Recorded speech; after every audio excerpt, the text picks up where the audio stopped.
Welcome back. We don't want the cat to disappear too quick. Now we're going to do abracadabra. And the cat has disappeared. We'd like to welcome you back. It is December the 13th, a Tuesday afternoon. The year is 2022. After 3 days of delay, due to the overwhelming crush of commerce in the FedEx system, we finally got this guitar delivered today. And because it's about 15 degrees outside, and this guitar, for all I know, arrived Friday night, and since then has been sitting in either cold warehouses or cold trucks. So we're going to let it acclimate for a couple hours. I don't think it makes any difference. These poly-coated guitars can probably go from 20 below zero to a warm room and not suffer any ill effects. But I don't want to take a chance. So I will be back in a bit for the unveiling, but I just wanted to start the video. So we'll be back. Okay, so we're back. Guitar's been here for about almost an hour. Again, I'm pretty confident that a poly finished guitar is pretty impervious to temperature change. Certainly don't imagine any sudden spider cracking that one would expect with a more traditional finish. And the box feels warm to the touch, which is always a good sign. So, we're going to pull it out. Of special note, in the complete, for lack of a better word, orgy of purchases from Proaudiostar, this is number 13, and of course, it being delivered on the 13th day of the month. I have no idea what that means, probably nothing. I like numbers. But I was so impressed with this guitar, which is the Affinity Telecaster in Olympic White, that I decided I would go for this, which is an Affinity Telecaster in 3-color Sunburst.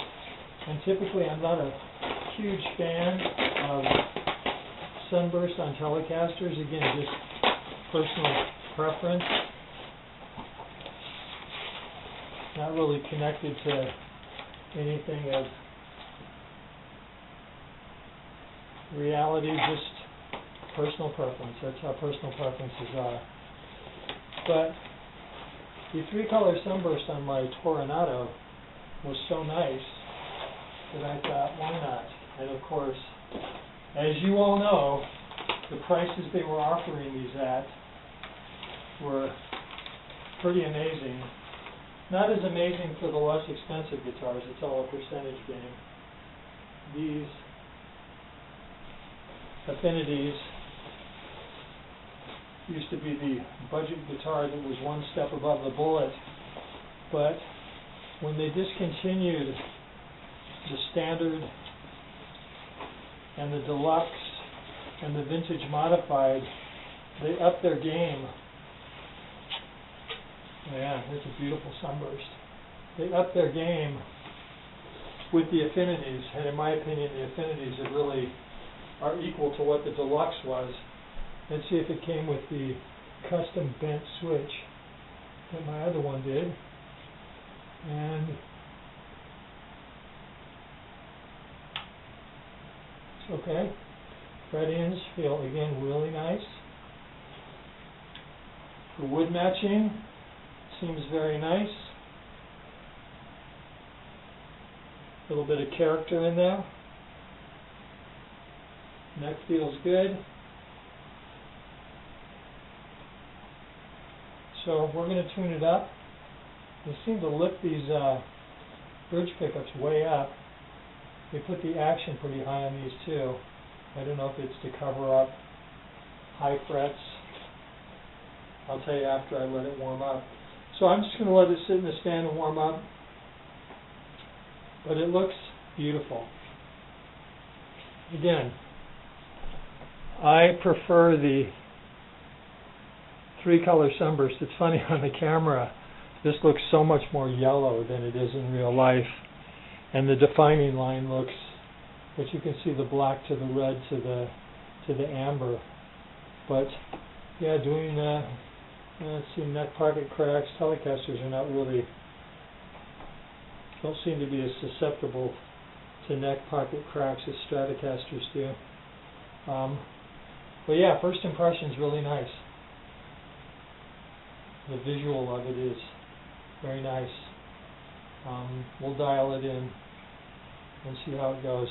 So we'll be back sometime this evening to give you the playing impressions, but I just wanted to get it out of the box and let it just sit on the stand and get full warmth and just slowly come into its skin. So we'll be back.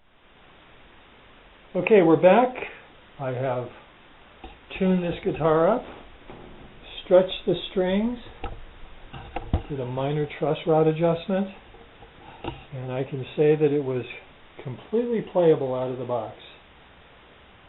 Certainly other issues could become apparent as the days go by, but in my preliminary check, this guitar comes without any issues at all. It had a minor knob sloppiness, a little bit of tightening on the grub screw, and it's good to go. And my brief thoughts about this guitar again, as I welcome you back, as I tell you often, to the point of, will this guy please quit telling us? It is December the 13th, 2022, Tuesday. It's in the evening. This is a fantastic guitar. The new and improved Affinity, and I think I mentioned this earlier, as you get older you start repeating things, but I do believe when they eliminated the standard, the deluxe, and the vintage modified, they pushed this one up a couple notches. It's certainly equal to a standard. I would say that it holds its own against the deluxe, and I would say that it is even with the vintage modified. When it comes to preference, I actually prefer this guitar to the 3 classic Vibe Telecasters that I got.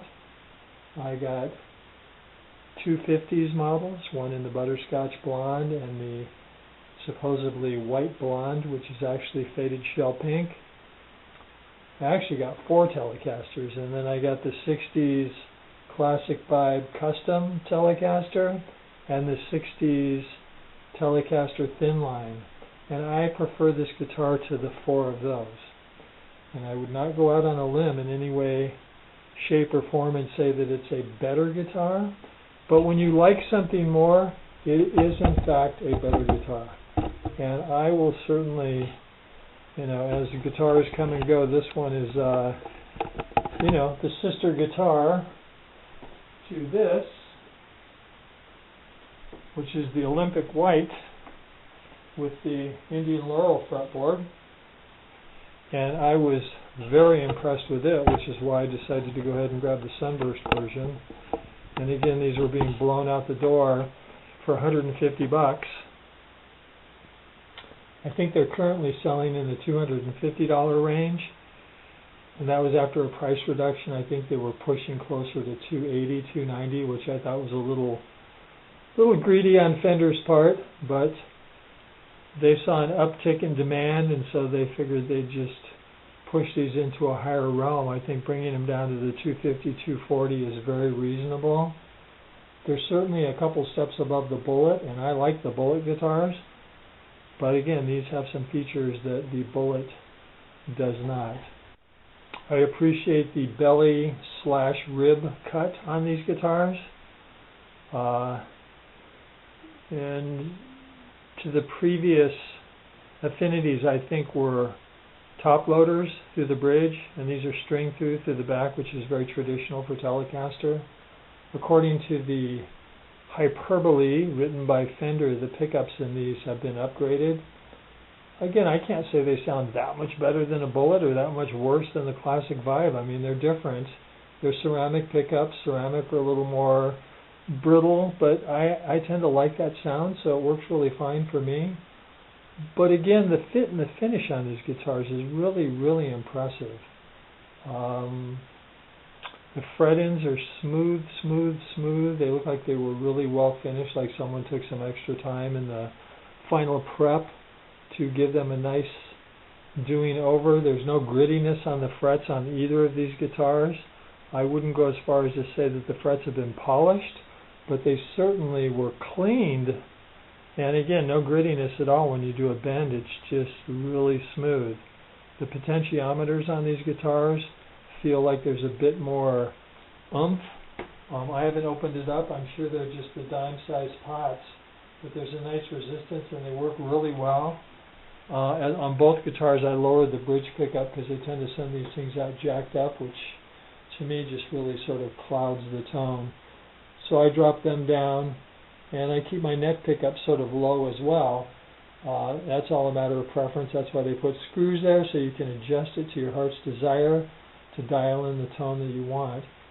But overall, let me remove the Olympic white. A very good choice, not only for a beginner guitar player, which has no idea how things have improved in the last couple decades. Back when I was a lad, a beginner guitar would likely come from Sears or Montgomery Ward or one of the chain stores, and it would be a Silvertone or a Danelectro and Harmony, and they were not well-made guitars at all. They were basically, people were just jumping on the crazy teenager fad of guitars, and they were just pumping them out. But they were not what you would call quality instruments. This, on the other hand, if I was a younger man and I was out playing gigs, I would not hesitate to take this on a gig. And I can't really tell. It's possible. It looks like it's a two-piece body. And it looks like there's a very definite seam right here. And if you flip it over, that looks like the same place where the seam is. These lines do not look like seams. Maybe this is. Maybe it's a three-piece body. Does it really matter? No, but it's not like a seven-piece body. And they did a fabulous job, in my humble opinion, with the Sunburst finish. Much superior, in my humble opinion, to the Classic Vibe. Both the Classic Vibe 60s Custom and the Classic Vibe 60s Stratocaster both have three-color finish, and I just think they didn't do a good job. They didn't really leave a nice big space for the amber, which I really like. The 1950s Stratocaster two-color Sunburst I think is better, just because, again, it doesn't have the red. It just goes from black to Sunburst, so there's a nice space and it shows it. But I'm really impressed with this guitar. And as we come to the end of the great 2022 Proaudiostar sale extravaganza, the Squier blowout sale, and it is coming to an end, I will fondly remember it. I took advantage of it. I bought everything that I thought that I would want. And again, as you can tell, quite a few of these are back in their box, and they are for sale on the local market because I have too many guitars, and I just thought this was an opportunity to try a bunch of guitars and turn around and sell them for at least what I paid for them, which will be a good deal for whoever wants to buy them, and maybe make a few bucks, which is the capitalist way of doing things, but the market will bear out that reality one way or another. So, as we come to the end of this year, 2022, this is likely the last unboxing / new guitar day. By the way, this was an open box guitar. Their first batch of guitars, they called them used. Every one except for one was spanking brand new. And this was a open box guitar, and it was spanking brand new. I don't think any hands touched this guitar since it left China. Which is one of the final interesting thoughts. I was under the impression that the new and improved Squier Affinities were made in Indonesia. But the two that I've gotten were made in China.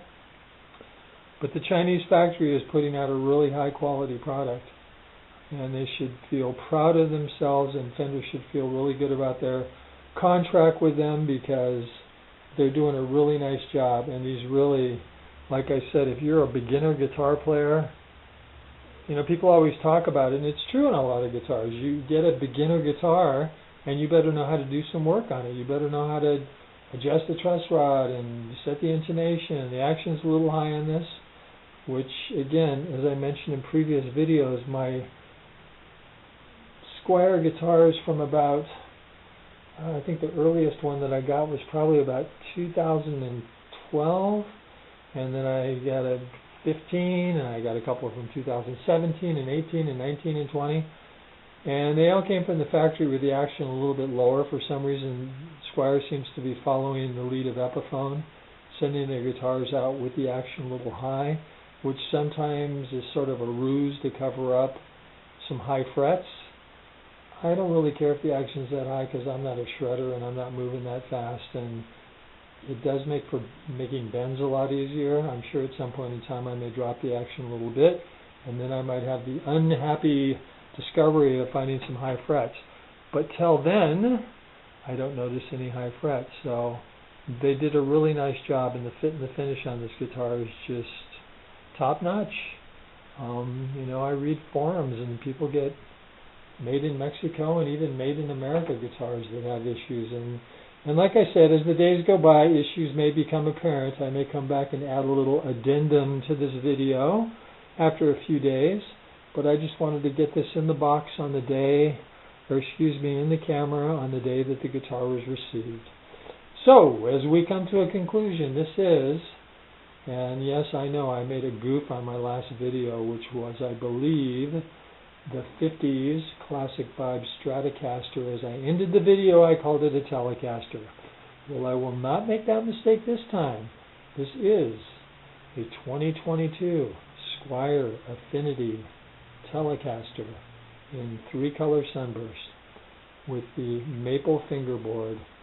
The satin finish, again, that's another thing that I personally prefer. The Classic Vibes just seem to really slop on that gloss poly. A lot of people like it. I could live with it if I needed to, and I may end up keeping 1 or 2 of these guitars, depending on how the sale goes. But given a preference, I much prefer the satin. And a lot of people comment on the back of the neck being sort of rough. Well, my feeling is, and my experience has been, as you play this guitar for a little while and rub your hand up and down, it takes care of that, and it leaves it with a nice, smooth satin finish.